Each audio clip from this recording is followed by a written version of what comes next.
प्रक्षिप्त सर्ग।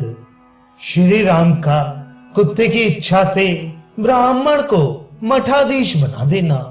तदनंतर वे सब मुनि उस समय श्री राम से ही बोले, रघुनंदन, राजा सबका शासक होता है।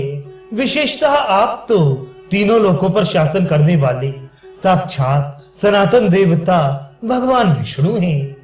उन सबके ऐसा कहने पर कुत्ता बोला, श्री राम, यदि आप मुझ पर संतुष्ट हैं, यदि आपको मुझे इच्छानुसार वर देना है, तो मेरी बात सुनिए।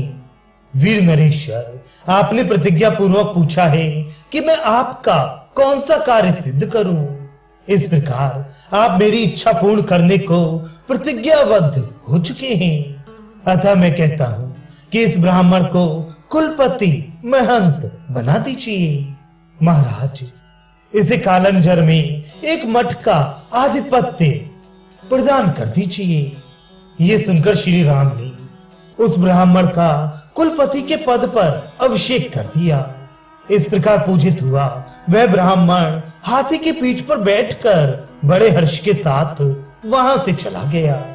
तब श्री रामचंद्र जी के मंत्री मुस्कुराते हुए बोले, महातेजस्वी महाराज, ये तो इससे वर दिया गया है, श्राप या दंड नहीं। मंत्रियों के ऐसा कहने पर श्री राम ने कहा, किस कर्म का क्या परिणाम होता है अथवा उससे जीव की कैसी गति होती है, इसका तत्व तुम लोग नहीं जानते। ब्राह्मण को मठाधीश का पद क्यों दिया गया, इसका कारण ये कुत्ता जानता है। तत्पश्चात श्री राम के पूछने पर कुत्ते ने इस प्रकार कहा, रघुनंदन, मैं पहले जन्म में कालंजर के मठ में मठाधीश था। वहां यज्ञ शिष्ट अन्न का भोजन करता, देवता और ब्राह्मणों की पूजा में तत्पर रहता, दास दासियों को उनका न्यायोचित भाग बांट देता, शुभ कर्मों में अनुरक्त रहता, देव संपत्ति की रक्षा करता तथा विनय और शील से संपन्न होकर समस्त प्राणियों के हित साधन में संलग्न रहता था। तो भी मुझे घोर अवस्था एवं अधमगत प्राप्त हुई।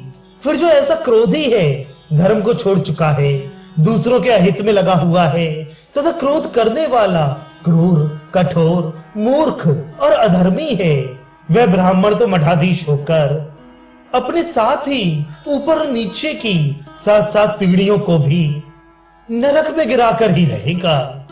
इसलिए किसी भी दशा में मठाधीश का पद ग्रहण नहीं करना चाहिए।